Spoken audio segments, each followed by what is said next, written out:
Sudah bisa dimulai ya Bu?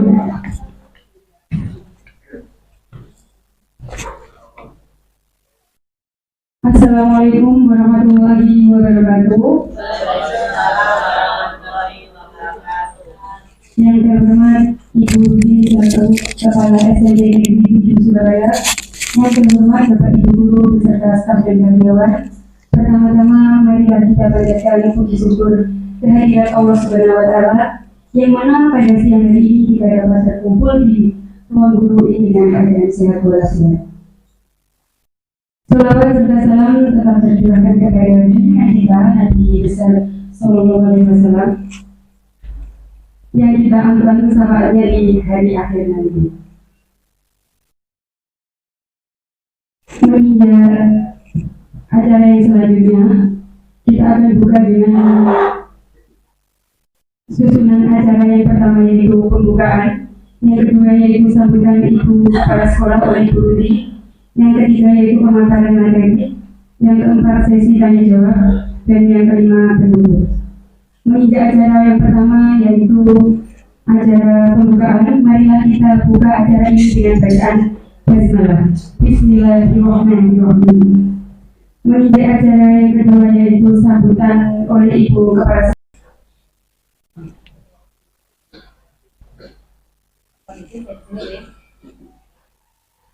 Assalamualaikum warahmatullahi wabarakatuh.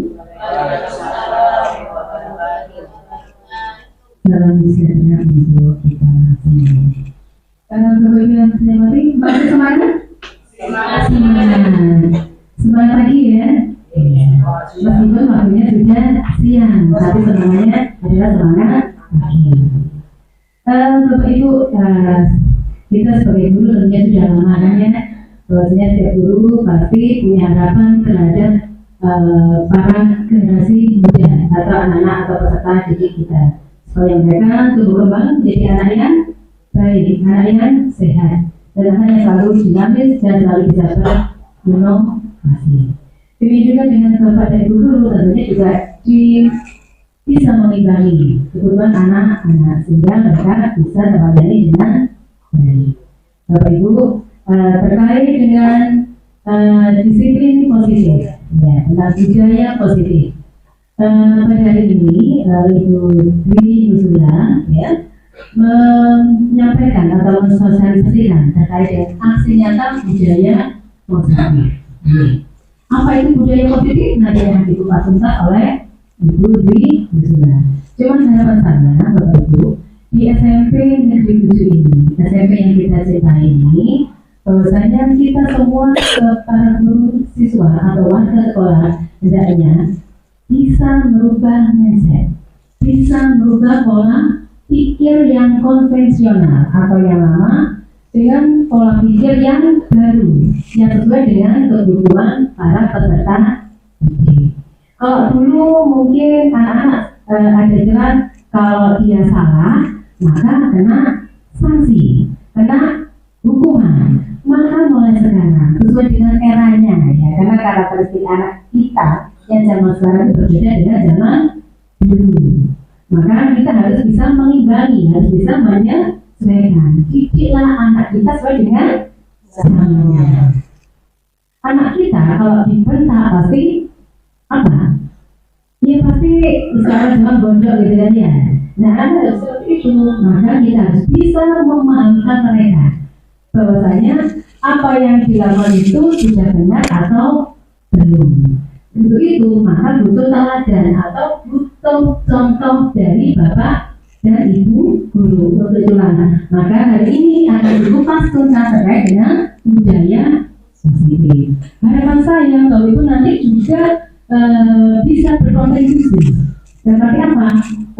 Bagaimana Bapak Ibu bisa memberikan suatu saran ya atau ide-ide yang mana bisa bersama-sama untuk membangun budaya positif yang ada di SMP Negeri 7 Surabaya.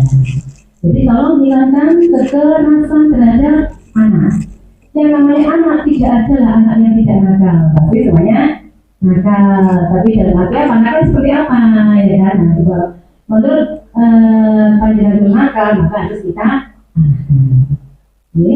Jadi demikian yang bisa saya sampaikan. Tetap penjenengan semangat, ya, semangat untuk bisa merubah mindset secara bersama. Nanti Bapak Ibu ya. Baik, terima kasih. Begitu Bapak Ibu, dengan menjelang berakhirnya tahun pelajaran 2023-2024, kita bersemangat untuk menyongsong tahun 2024-2025 dengan mindset yang baru.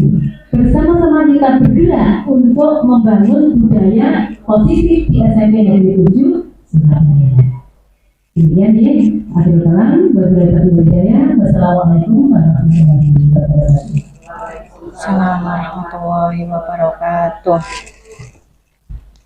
Terima kasih sambutannya Ibu Ruby. Selanjutnya yaitu pemaparan materi. Tentunya tidak perlu saya kenalkan lagi, yaitu teman kita yang sangat cantik, PNS muda di SMP Negeri 7 Surabaya. Karena kalau bukan Bu Dwi Nuzula, perlu diketahui bahwa Bu Dwi Nuzula ini CDP angkatan 10. Sebelum memaparkan materi, saya mau bertanya, kenapa kita harus mengikuti guru penggerak? Dan apa suka dukanya Bu Zula selama mengikuti guru penggerak selama ini? Terima kasih. Baik, terima kasih sebelumnya saya ucapkan kepada Bu Erna selaku moderator di sini menjawab pertanyaan dari Bu Erna, mengapa perlu sekali kita mengikuti guru penggerak ini. Yang pertama, kita adalah pemimpin pembelajaran di masa yang akan depan. Jadi menurut saya penting sekali kita punya wawasan-wawasan baru, di mana murid kita itu zamannya itu bukan seperti zamannya kita. Jadi pembelajarannya juga harus mengikuti zaman. Nah, dalam guru penggerak ini Bapak Ibu dibekali bagaimana cara mendidik anak sesuai kodrat alam dan kodrat zamannya. Itu yang paling penting. Nah, juga paling penting apabila sekolah memiliki guru penggerak, di mana guru penggeraknya misalkan hanya satu, berarti pemimpin pembelajaran di SMP 7 cuma satu. Padahal sejatinya kita adalah pemimpin bagi diri kita sendiri. Jadi menurut saya untuk ibu-ibu dan bapak ibu guru muda di sini yang usianya masih mencukupi untuk mengikuti program guru penggerak, menurut saya wajib untuk mengikuti guru penggerak ini. Begitu Bapak Ibu, Bu Erna. Kalau tanya mungkin dari saya dan Bapak Ibu guru yang muda-muda harusnya mengikuti guru penggerak seperti itu ya Bu Jula ya. Langsung saja ya Bu Jula, kita yang akan ditunggu-tunggu yaitu pemaparan materi dari budaya positif yang akan dikupas tuntas oleh Bu Dwi Nuzula. Monggo tepuk tangan yang meriah untuk Bu Dwi Nuzula. Baik Bapak Ibu, sebelumnya saya mengucapkan banyak terima kasih atas perhatian Bapak Ibu, dukungan Bapak Ibu kepada saya, prestasi saya atau perjalanan karir saya di SMP 7 ini selalu didukung sama Bapak Ibu. Yang selalu saya minta like, minta dukungan, Bapak Ibu selalu mendukung saya. Terima kasih. Utamanya saya mengucapkan terima kasih kepada Bu Ruti yang selalu memotivasi. Assalamualaikum warahmatullahi wabarakatuh.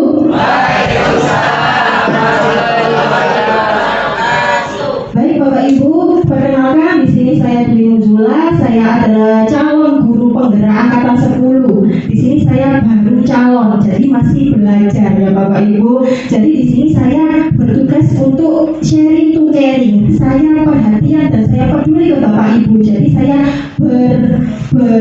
berkewajiban untuk men-share atau membagikan apa yang saya dapatkan dari program guru penggerak ini kepada Bapak Ibu di SMP Negeri 7 Surabaya. Untuk materi kali ini yaitu tentang budaya positif. Nah, sudah kita ketahui tentang budaya. Kira-kira Bapak Ibu di benak Bapak Ibu budaya itu yang bagaimana ya Bapak Ibu? Mungkin ada yang terlintas di kepalanya Bapak Ibu. Kira-kira budaya itu apa nih? Pembiasaan. Betul sekali Bu Amanah. Jadi budaya itu adalah suatu pembiasaan yang dilakukan berulang-ulang. Tapi di sini budaya yang dimaksud adalah yang bersifat positif. Nah, kalau di SMP 7 budaya positifnya kira-kira apa saja Bapak Ibu? Sholat duha. Terus apa lagi nih? senyum, salam sapa, saling silaturahmi, semua sudah kita lakukan. Berarti di SMP Negeri 7 ini sudah menerapkan budaya positif. Nah, untuk lebih memperdalam lagi, kira-kira sebetulnya kita itu sudah menerapkan tidak ya tentang budaya positif yang seharusnya di sekolah kita. Baik.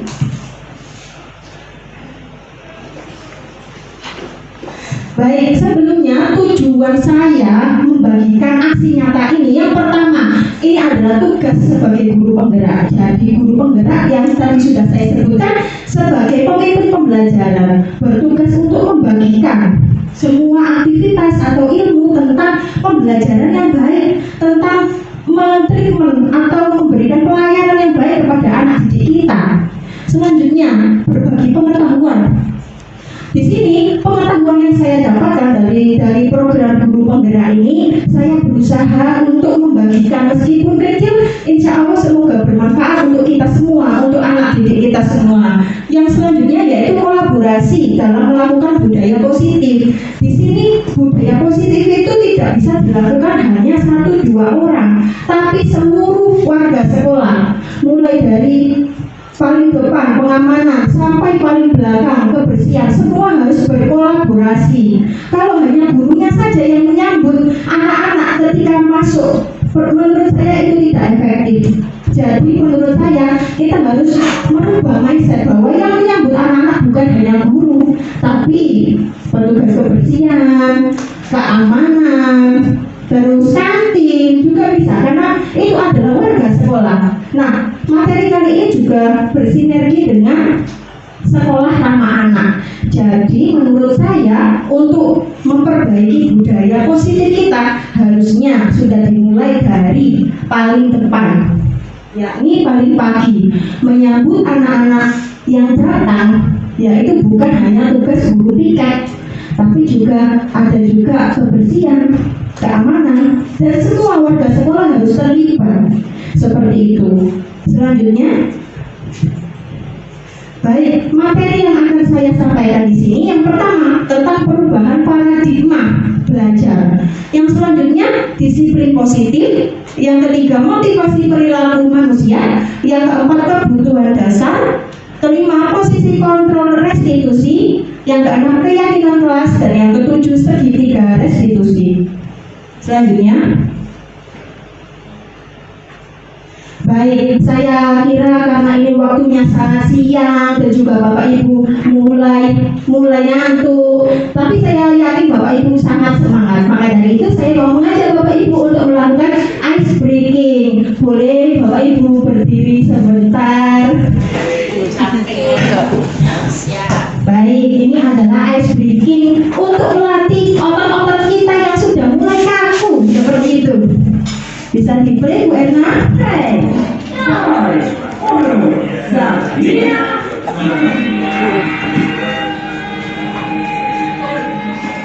Diikuti gerakannya Bapak Ibu. Sam-sam aram sam-sam aram sam-sam guli-guli sam-sam aram guli-guli sam-sam aram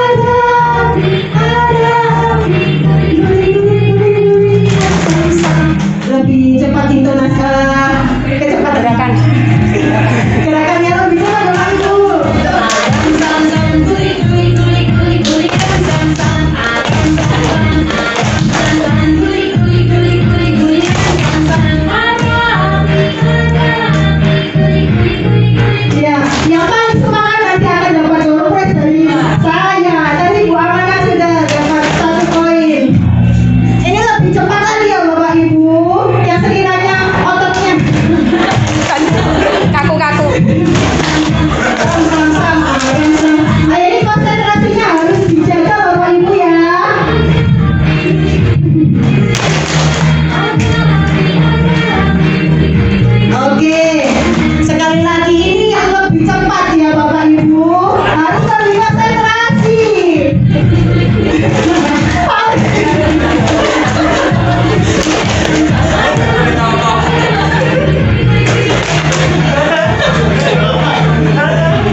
Baik, sudah semangat lagi Bapak Ibu?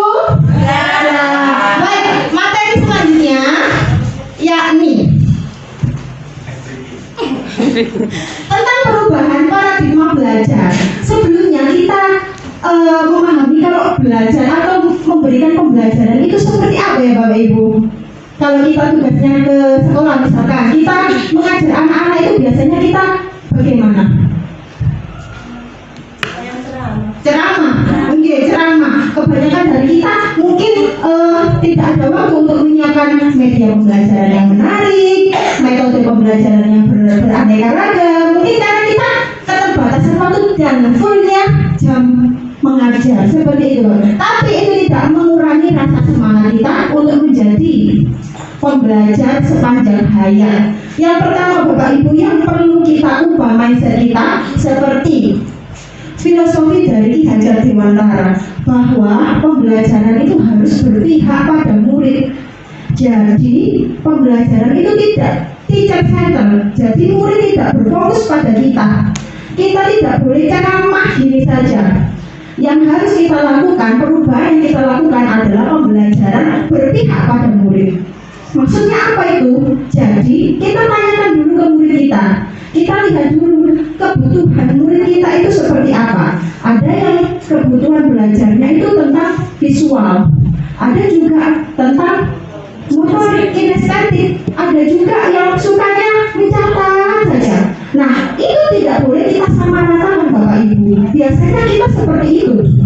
Kita ngajar, beda, kasih tugas sudah gitu. Nah, mulai tahun pembelajaran yang akan depan, kita harus lebih berbenah diri lagi bahwa pembelajaran tidak teacher center, tapi berpusat atau berpihak pada murid. Yang kedua, Bapak Ibu, di sini tentang ilusi guru mengontrol murid. Kita selama ini menyadari bahwa murid bisa kita kontrol. Murid kalau kita suruh, murid akan nurut sama kita. Sejatinya tidak. Yang bisa mengontrol diri seseorang adalah orang itu sendiri. Hanya saja orang itu menyediakan atau merelakan dirinya untuk dikontrol orang. Ibaratnya seperti ini Bapak Ibu. Bapak Ibu memiliki sebuah permata atau berlian yang Bapak Ibu genggam. Nah, banyak orang di sekeliling Bapak Ibu ingin Bapak Ibu membuka genggaman Bapak Ibu, mulai dari diberi hadiah, mulai diberi kekerasan, paksaan, dan sebagainya. Kira-kira Bapak Ibu apa yang Bapak Ibu lakukan? Jika Bapak Ibu menyimpan sesuatu yang sangat berharga, gimana? Ada yang bisa memberi statement Bapak Ibu, kira-kira kalau kita punya sesuatu yang berharga, kita genggam, tapi di sekeliling kita banyak sekali yang ingin berusaha supaya kita membuka genggaman kita, mulai dari dia memaksa, menghargai, ada juga memberi hadiah. Sikap kita bagaimana Bapak Ibu? Adakah yang membuka tangan? Iya. Adakah yang tidak membuka tangan? Ya, pasti Bapak Ibu akan memilih dua. Bisa jadi Bapak Ibu membuka karena Bapak Ibu diiming-imingi hadiah. Ada juga Bapak Ibu yang tetap bersikukuh untuk menjaga permata atau barang berharga Bapak Ibu. Itu berarti sesuai kontrol diri Bapak Ibu sendiri. Jadi sebenarnya murid itu tidak bisa kita kontrol. Murid itu bisa mengontrol dirinya sendiri. Kita tidak bisa menyuruh murid, ayo buang sampah. Tidak bisa. Nah, bagaimana caranya? Kita tanamkan tentang budaya positif bahwa membuang sampah sembarangan itu tidak baik. Begitu Bapak Ibu. Selanjutnya, stimulus respon menjadi teori kontrol. Jadi selama ini kita terbiasa memberikan stimulus yang menghasilkan respon dari murid. Padahal seharusnya kita harus merubah mindset itu menjadi teori kontrol. Sebelumnya kita biasanya memberikan hadiah atau nilai terbaik supaya anak itu mau maju. Biasanya kita lakukan ini. Ayo, ini Bu Zula sekarang anak akan dikasih poin bagi siapa yang mau maju. Iya, diiming-imingi. Nah, itu yang harus kita rubah. Kita harus menanamkan bahwa anak atau murid punya dia bisa mengendalikan dirinya sendiri. Seperti itu. Selanjutnya, baik, kira-kira dari kalimat disiplin, apa yang Bapak Ibu pahami? Apa yang terlintas dari benaknya Bapak Ibu kalau mendengar atau melihat kata disiplin? Ya Bu, Datang tepat waktu, Bu Amanah. tadi taat dan patuh. Taat dan patuh. Baik, biasanya kita sebelumnya tepuk tangan dulu buat Bu Amanah dan Pak Pri yang sudah memberanikan diri untuk memberikan pendapatnya tentang disiplin. Kita terbiasa menganggap disiplin kita hubungkan sama peraturan dan tata tertib. Kalau disiplin artinya taat peraturan, disiplin datang tepat waktu, disiplin pakai seragam yang baik. Sebetulnya disiplin itu sadar, dirinya sadar atas perilakunya, bukan karena ada suatu hukuman. Jadi next. Jadi di sini makna disiplin adalah bagaimana cara kita mengontrol diri kita dan bagaimana cara kita menguasai diri kita untuk memilih tindakan yang mengacu pada nilai-nilai yang kita hargai serta bertanggung jawab. Nah, di sini murid harus kita ajarkan bagaimana cara dia bertanggung jawab dengan apa yang dia lakukan. Misalkan dia datang terlambat, berarti itu tanggung jawabnya dia bagaimana untuk sekolah. Nah, seperti itu. Jadi kita kalau ada murid yang datang terlambat, bukan kita tanyakan, kok terlambat terus ini terlambat, sekarang terlambat. Bukan seperti itu Bapak Ibu. Jadi kita rubah mindset kita. Kita cari solusinya. Kenapa dia terlambat? Seperti itu. Next. Nah, di sini seseorang itu memiliki motivasi untuk berperilaku. Di sini ada 3 motivasi perilaku manusia. Yang pertama, yakni orang berperilaku untuk menghindari ketidaknyamanan atau hukuman. Yang kedua, untuk mendapatkan imbalan atau penghargaan dari orang lain. Yang ketiga, untuk menjadi orang yang mereka inginkan dan menghargai diri sendiri dengan nilai-nilai yang mereka percaya. Ibaratkan seperti ini Bapak Ibu, ada siswa kita yang datang tepat waktu. Nah, murid kita datang tepat waktu.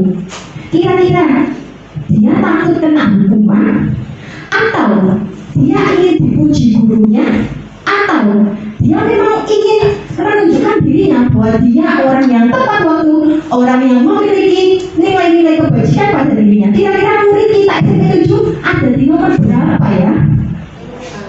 1 dan 2. Nah, itu kalau murid. Kalau kita sebagai guru sama. Nomor 3. Luar biasa sekali Bu Asri, nomor 3. Baik, kebanyakan murid kita dan juga kita menaati aturan dan disiplin karena takut kena hukuman, karena takut si Agusnya merah, karena takut juga kok dirasain ini tiket pakai data, atau juga pengen dapat pujian. Misalkan pengen dapat pujian dari Bu Ti, Bu Mei datanya pagi. Seperti itu. Nah, bagaimana cara kita merubah? Mulai dari sekarang kita harus menjadi orang yang nomor 3. Kita melakukan sesuatu, kita menanamkan nilai-nilai kebajikan pada murid untuk disiplin karena dirinya ingin, menunjukkan bahwa dirinya itu memiliki, dia ingin dipuji gurunya, atau dia memang ingin menunjukkan dirinya bahwa dia orang yang tepat waktu, orang yang memiliki nilai-nilai kebajikan pada dirinya. Kira-kira murid kita SMP 7 ada di nomor berapa ya? 1 dan 2. Nah, itu kalau murid. Kalau kita sebagai guru sama. Nomor 3. Luar biasa sekali Bu Asri, nomor 3. Baik, kebanyakan murid kita dan juga kita menaati aturan dan disiplin karena takut kena hukuman, karena takut si Agusnya merah, karena takut juga kok dirasani iki piket lagi datang.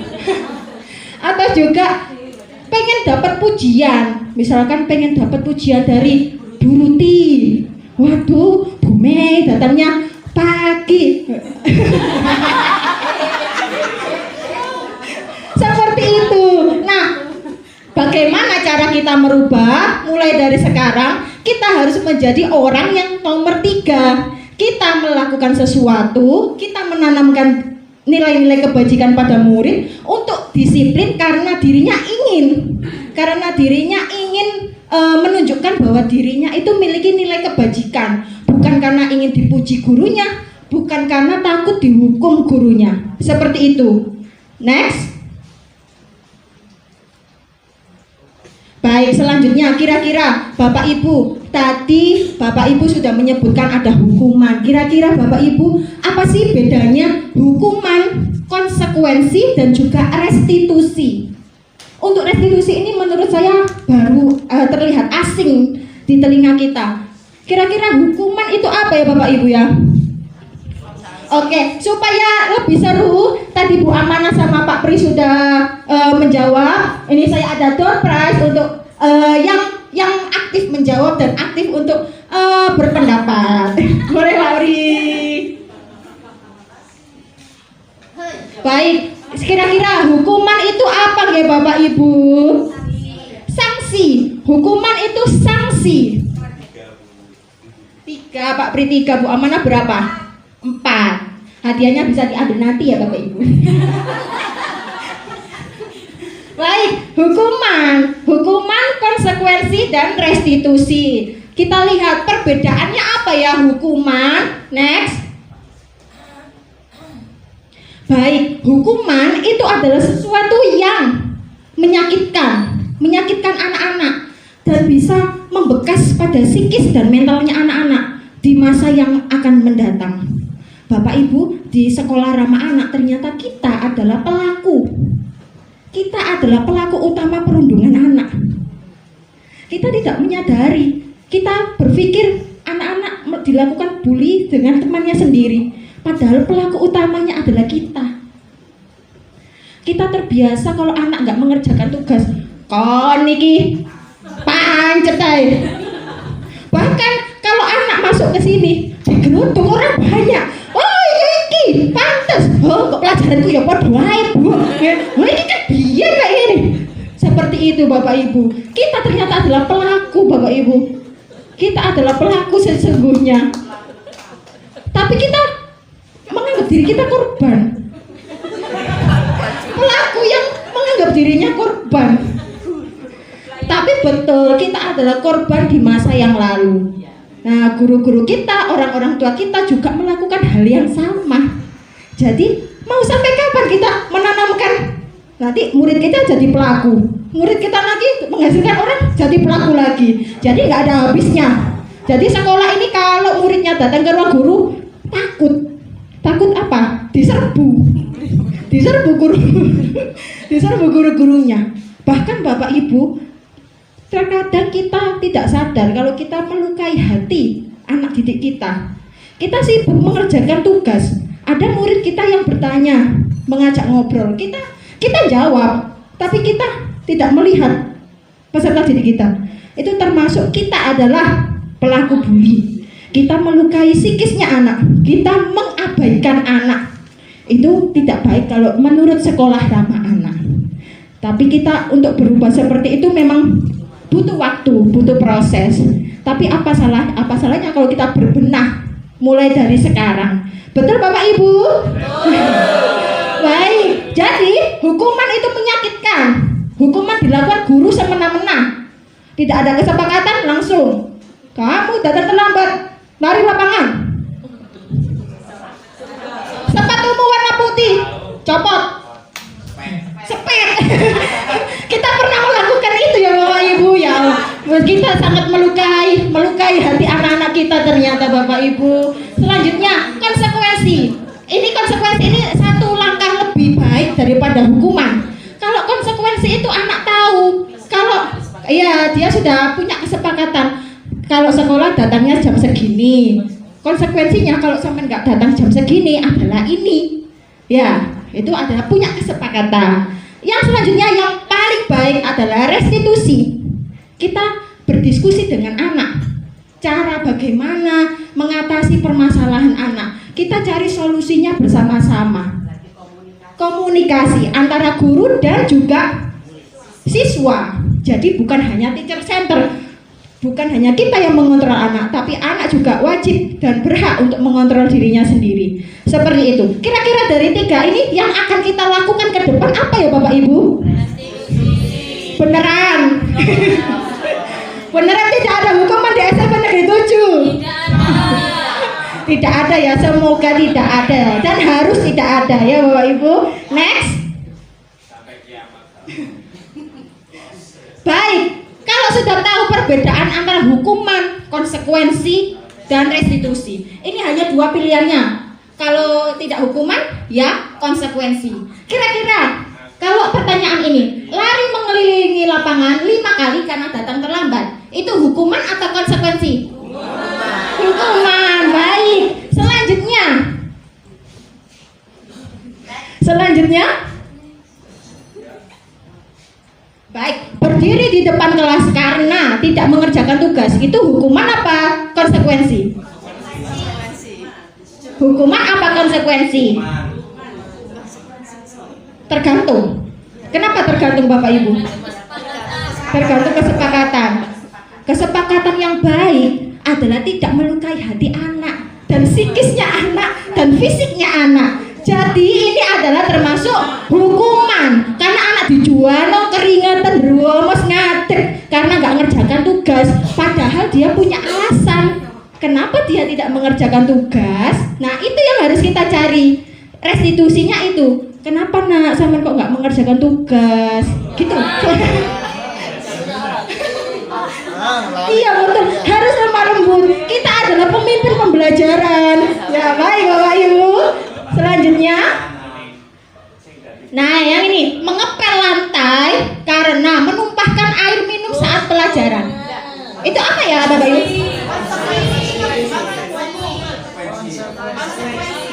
Ya, jawaban yang paling tepat adalah konsekuensi. Karena ini tidak melukai fisiknya anak dan dia memang nggak sengaja menumpahkan. Jadi dia harus bertanggung jawab atas apa yang dia lakukan. Baik, ternyata Bapak Ibu sudah paham ya perbedaan antara hukuman dan konsekuensi. Next.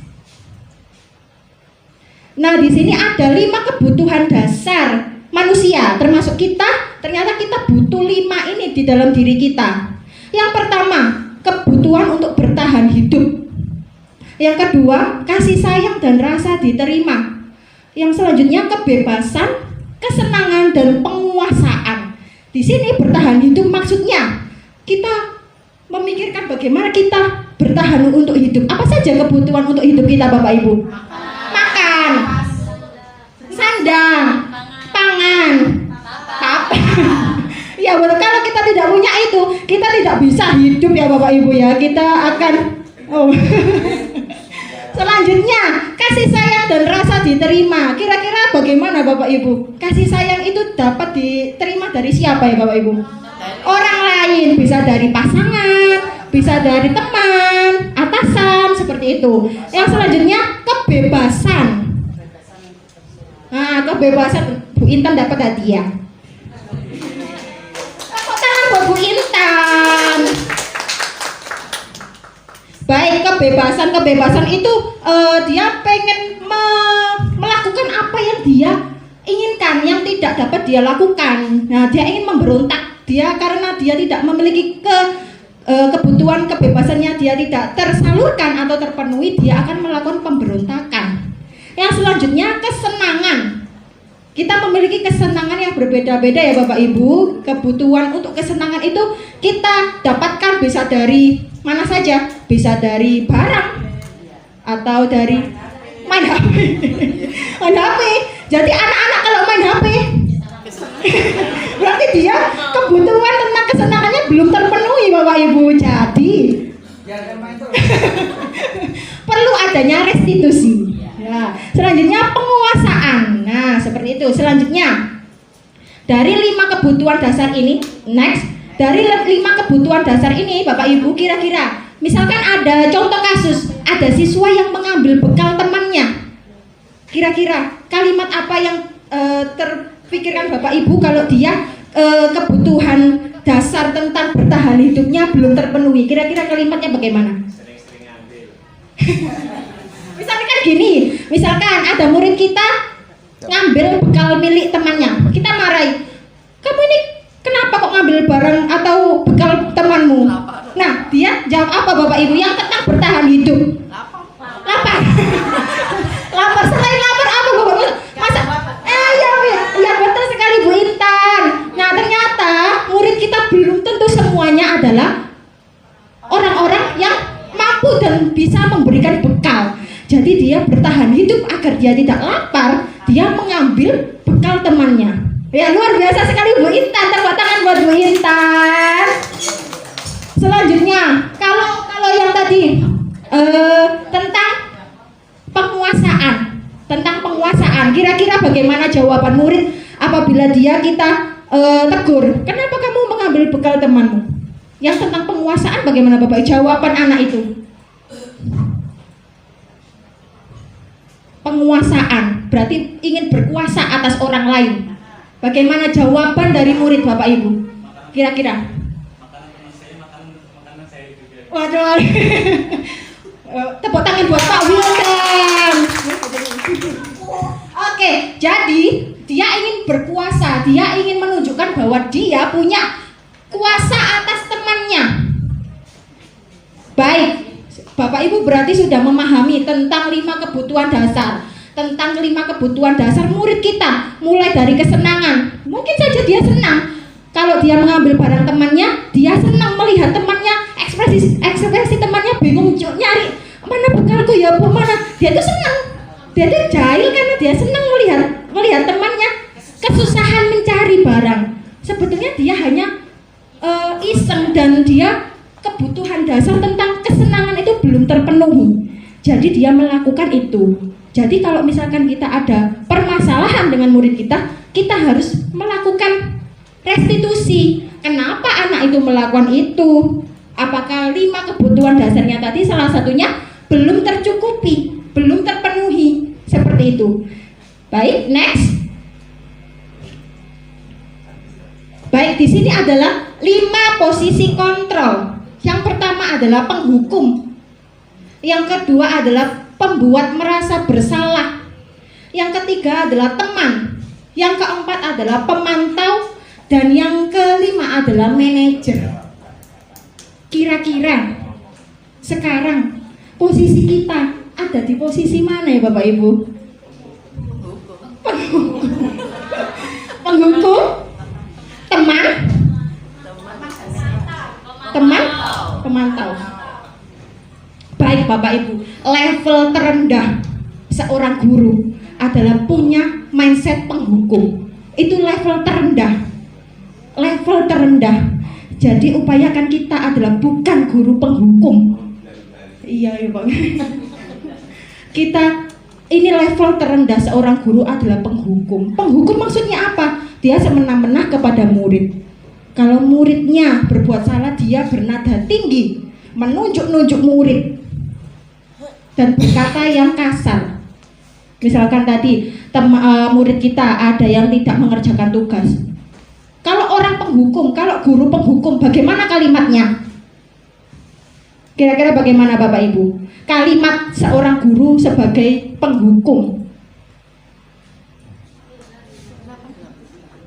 Gimana Bu Yesti? Kenapa dilakukan ini? Kalau dengan gaya dan mimik wajah seperti itu bisa jadi. Tapi kalau kalimatnya tidak sebagai penghukum Bu, itu sebagai teman. Kamu itu setiap ada tugas tidak pernah mengerjakan. Ya betul sekali Bu.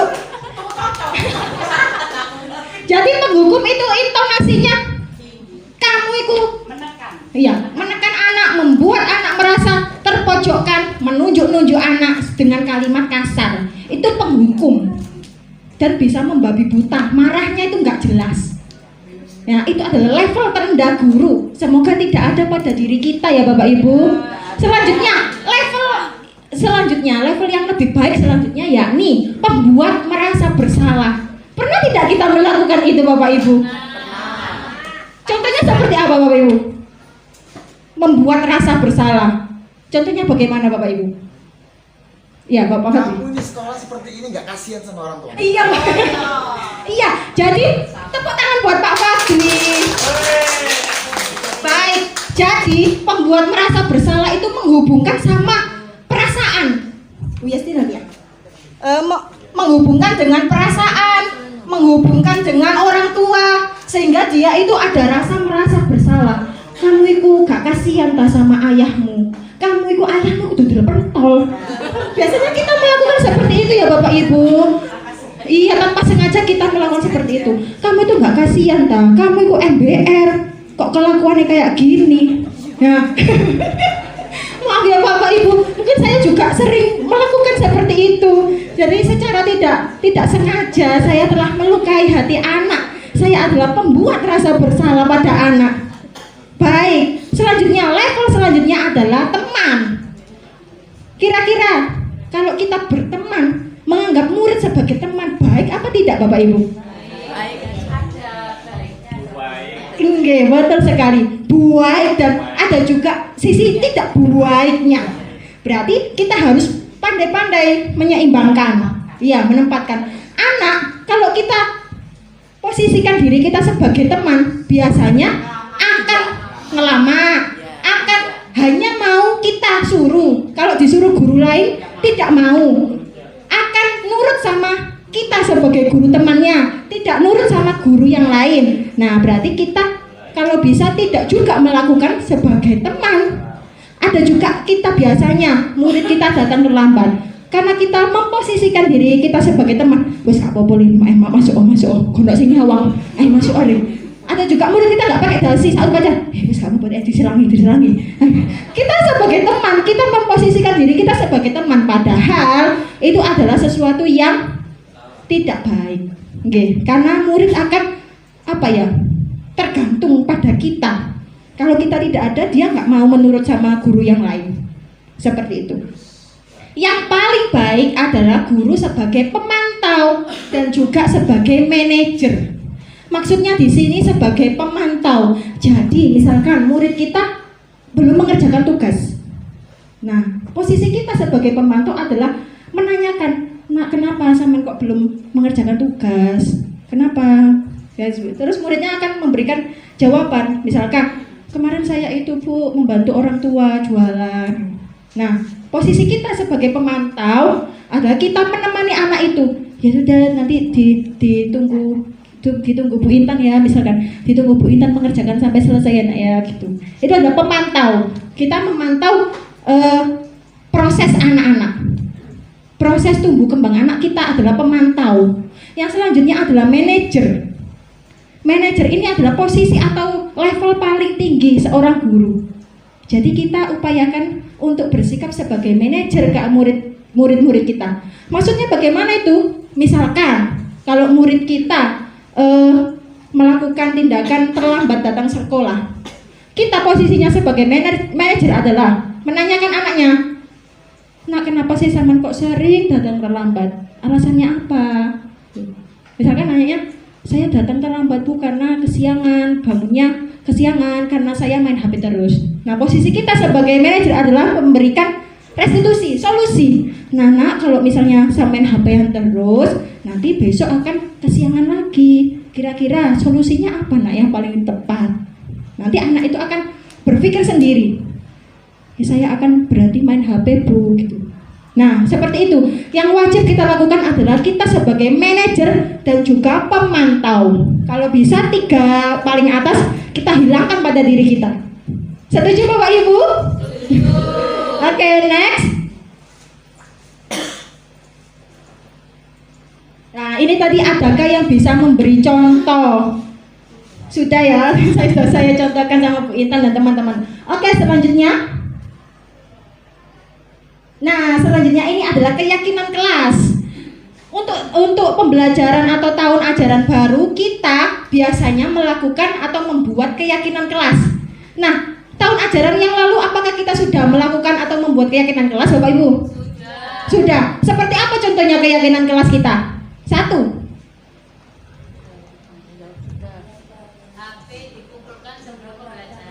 Membuat peraturan kelas. Nah, yang betul adalah peraturan atau keyakinan? Keyakinan. Selama ini kesepakatan kelas. Kesepakatan kelas sama seperti keyakinan kelas. Nah, jadi kita merubah peraturan menjadi keyakinan, merubah peraturan menjadi kesepakatan. Jadi kalau ada tata tertib itu tidak boleh Bapak Ibu. Adanya adalah disiplin positif atau kesepakatan sekolah atau keyakinan sekolah, seperti itu. Keyakinan kelas ini dibuat siapa ya Bapak Ibu? Iya, kesepakatan antara guru dan siswa. Maunya seperti apa? Dan kalimatnya tidak boleh dengan kalimat ya, jangan. Terus tidak. Misalkan dilarang ya. Kalimat-kalimat yang berkonotasi negatif kita hilangkan. Jadi jangan membuang sampah, tidak boleh membuang sampah sembarangan. Itu bukan keyakinan kelas, tapi apa Bu? Kalau tidak boleh membuang sampah sembarangan, itu apa? Keyakinan atau peraturan? Peraturan. Jadi kita tahun ajaran depan kita membuatnya bagaimana Bapak Ibu? Buanglah sampah pada tempatnya. Buang sampah. Oke, yang betul adalah buang sampah pada tempatnya. Kalau buanglah berarti kita masih merintah murid kita.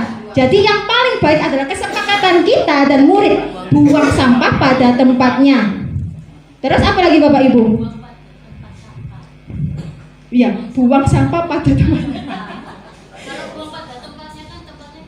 Oh iya betul. Kalau mindsetnya sampah tempatnya ada di mana-mana boleh. Tapi kalau mindsetnya sampah ada di tempat sampah, ya boleh sebenarnya. Baik, tergantung mindset guru sama murid ya Bapak Ibu. Jadi nanti ajaran baru kita sudah siap membuat keyakinan kelas, siap? Ya. Baik, selanjutnya. Nah ini sudah tadi keyakinan kelas dan peraturan kelas sudah. Next. Nah ini adalah segitiga restitusi. Tadi sudah saya singgung tentang restitusi. Restitusi itu adalah mencari solusi Bapak Ibu. Jadi bukan mencari kesalahannya. Misalkan ada anak terlambat, bukan mencari kesalahannya. Kenapa dia terlambat? Mengapa dia sering datang terlambat? Bukan menyalahkan dia karena datang terlambat, tapi kita mengajak mencari solusi. Yang pertama, menstabilkan identitas. Yang kita lakukan kalau anak melakukan kesalahan, kita harus menstabilkan identitasnya dulu. Kalimatnya seperti apa? Contohnya seperti ini. Kamu bukan satu-satunya nak yang pernah melakukan ini. Jadi kita apakan dulu ya? Kita ademkan. Kita membuat cooling down dulu anak itu. Jadi kalau ada anak datang terlambat atau anak tidak mengerjakan tugas atau dan lain sebagainya, kita tugasnya adalah mendinginkan. Kita membuat dia merasa percaya diri dulu. Kita membuat anak merasa dirinya berada dan dihargai. Yang pertama, kamu bukan satu-satunya loh nak yang melakukan ini. Atau juga setiap orang itu pernah nak melakukan kesalahan. Iya, membesarkan hati. Jadi anak itu tidak kalau berbuat salah langsung kita niku lho pancet ae. Harusnya kita rangkul anak kita dekati hatinya. Nah, kamu itu bukan satu-satunya loh nak yang melakukan ini. Nah, itu sebabnya Pak Sol, kita harus berkolaborasi antara guru, orang tua, dan murid. Kalau hanya guru netok, nggak bisa. Makanya kita harus melakukan kolaborasi. Sebagai wali kelas kita berkolaborasi sama orang tua, wali murid, kita ajak diskusi tentang restitusi, tentang perlakuan anak. Kalau bisa kita harus itu Pak Sol, kita berinisiatif, wah bisa mengadakan makan-makan bersama wali murid, kita diskusi tentang program sekolah, kita berdiskusi tentang anak. Kalau saya biasanya melakukan Zoom sama wali murid, biasanya kalau wali murid ada keluhan apa atau ada hal dia tidak pahami. Saya daripada menjelaskan lewat WA satu persatu, jawabi, waduh, tidak ada waktu dan belum tentu dia membaca. Jadi sebisa mungkin saya mengajak, mau nggak Bu melakukan Zoom. Nah, jadi saya melakukan restitusi. Nah, kalau Zoom kita bisa bertukar info atau melampiaskan atau apa ya, pokoknya kita menanyakan hal apa, dapat feedback secara langsung walaupun secara daring. Seperti itu Bapak Ibu. Selanjutnya untuk belum benar. Untuk selanjutnya menanyakan keyakinan.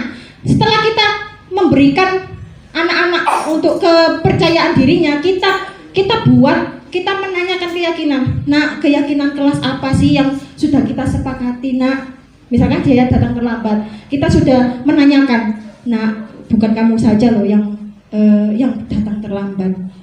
Kamu bukan satu-satunya yang melakukan kesalahan. Terus kita lanjut. Kira-kira Nak, keyakinan kelas apa sih Nak yang sampai langgar? Kira-kira keyakinan kelas apa sih Nak yang belum kamu penuhi? Nah, dia akan menjawab disiplin Bu, gitu. Nah, selanjutnya kita baru cari solusinya, kita memvalidasi tindakannya. Tindakan salahnya kita validasi. Kita kalimatnya bisa seperti ini. Kamu tentu punya alasan mengapa melakukan seperti ini. Jadi, setelah anak kita tingkatkan kemampuan atau percaya dirinya, kita ingatkan keyakinan kelas yang sudah disepakati, dan selanjutnya kita cari solusi.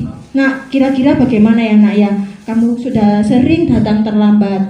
Kira-kira Saman sudah belum mematuhi atau belum menyepakati kesepakatan kelas kita. Kira-kira solusinya bagaimana Nak supaya Saman bisa datang tepat waktu? Nah, dia akan berpikir, saya akan datang lebih pagi Bu, saya akan lebih tepat untuk seperti itu. Jadi kita harus melakukan segitiga restitusi untuk mencari solusi dari kesalahannya anak, bukan mencari salahnya anak, tapi mencari solusi untuk mengatasi permasalahan anak. Selanjutnya, oke Bapak Ibu, sudah di penghujung waktu dan saya tidak mungkin melukai psikis Bapak Ibu untuk pulang tepat waktu. Jadi kesimpulan dari pemaparan atau sosialisasi saya tentang budaya positif ini adalah, sebagai guru atau pendidik kita sangat berperan penting dalam menumbuhkan disiplin positif dan budaya positif yang ada di sekolah kita. Demikian Bapak Ibu, presentasi, sosialisasi, dan pemaparan tentang budaya positif di sekolah kita. Semoga kedepannya mulai tahun ajaran baru tidak ada hukuman, tidak ada guru penghukum, dan yang ada adalah keyakinan kelas, kesepakatan kelas, dan juga restitusi. Setuju Bapak Ibu? Baik, terima kasih Bapak Ibu atas waktu, perhatian. Terima kasih sudah menjadi pendengar yang baik buat saya. Terima kasih atas segala dukungan yang diberikan Bapak Ibu, sangat luar biasa untuk meng-charge semangat dan energi saya untuk kedepannya. Terima kasih Bapak Ibu, sukses selalu buat SMP 7, jaya terus SMP 7. Terima kasih, saya akhiri. Wassalamualaikum warahmatullahi wabarakatuh. Waalaikumsalam warahmatullahi wabarakatuh.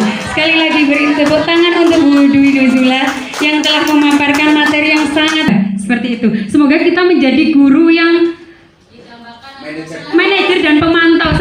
Sampun maturun, sudah di cut Pak? Belum. Di cut dulu. Oke.